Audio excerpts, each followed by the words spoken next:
Sir, मेरा नाम अमरिंदर सिंह, मैं रांची झारखंड से बोल रहा हूँ। मेरा सवाल ये है कि क्या मैं मस्जिद में जाकर नमाज पढ़ सकता? जी शेख, सवाल आपने सुना हो, भाई ने जी पूछा। जी देखिए, मस्जिद में जाकर क्या मैं नमाज पढ़ सकता हूँ? जी सवाल मुकम्मल नहीं है। नमाज पढ़ सकता हूँ का क्या मतलब है? मतलब ये है कि जो ऐसे मुसलमान नमाज पढ़ते हैं वैसे पढ़ सकता हूँ, या सवाल ये है कि जैसे मैं अपने घर में पूजा पाठ करता हूँ उसी तरह की इबादत मैं आपकी मस्जिद में जाकर कर सकता हूँ?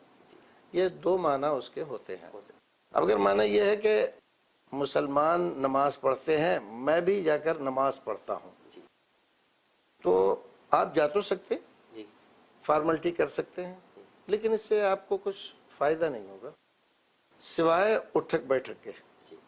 और नमाज एक बहुत बड़ी इबादत है जो आपकी जिस्मानी रूहानी दोनों तरह की सेहतमंदी का बहुत बड़ा सामान फराहम करती। नमाज पढ़ने से आपको जहाँ जिस्मानी तौर पर बहुत सारे फ़ायदे होते हैं, और बाज़ उलमा ने, बाज़ डॉक्टर्स ने नमाज के जो हरकत हैं, क़याम, रुकू, सजदा, हाथ उठाना, सजदे में ख़ास कैफियत से रहना, इनके हमारे जिस्म पर क्या असरात मुरतब होते हैं।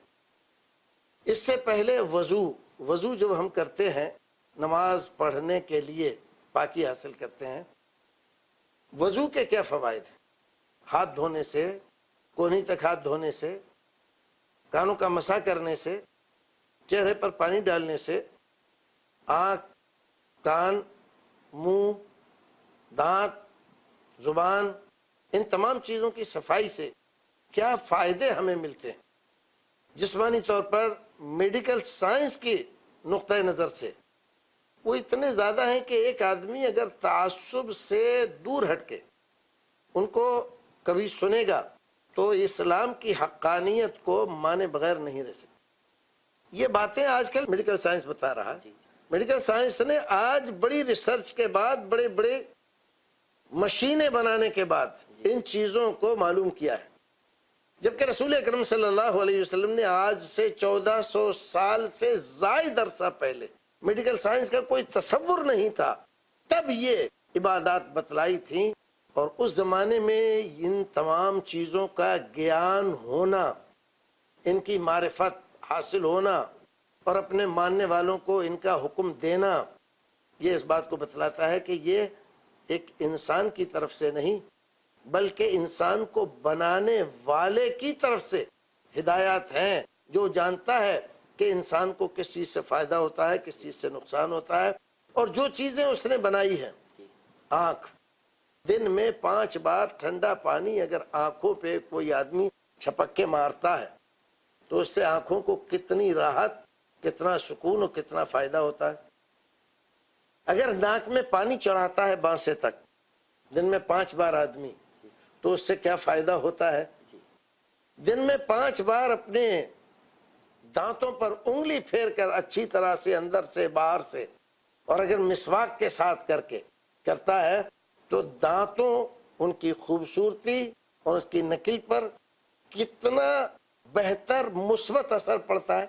इन सारी चीज़ों को अगर कोई आदमी जान जाए, तो जैसे हमारे ये भाई सोच रहे हैं कि मैं मस्जिद में जाकर नमाज पढ़ूं, तो क्या इसकी इजाज़त है?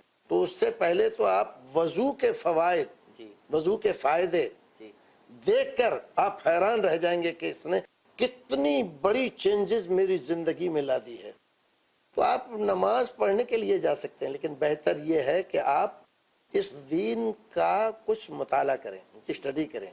ये दीन है क्या जिसने नमाज बतलाई है, और नमाज हमें किस तरह से आपस में मेल मोहब्बत के साथ रहने की तलकीन करती है।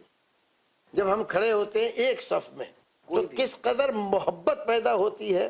छोटे बड़े का फ़र्क, गरीब अमीर का फ़र्क, काले गोरे का फ़र्क, ये जो सब है बिरादरीवाद का फ़र्क, इस्लाम ने इन तमाम को मिटाकर एक सफ में एक बादशाह खड़ा हुआ है सफ में, और एक मामूली सा गरीब आदमी मेहनत मजदूरी करने वाला अगर पहुंच गया है और उसके बराबर में खड़ा हो रहा है, उसको ये جرأت اور ہمت نہیں ہے کہ وہ اس سے یہ کہہ دے کہ ارے تو غریب آدمی ادھر جا کے کھڑا ہو. ایسا نہیں کر سکتا. اور اس سے جو یکسانیت پیدا ہوتی ہے, جو محبت پیدا ہوتی ہے, وہ ایک بہت عظیم پیغام ہے. سبحان اللہ.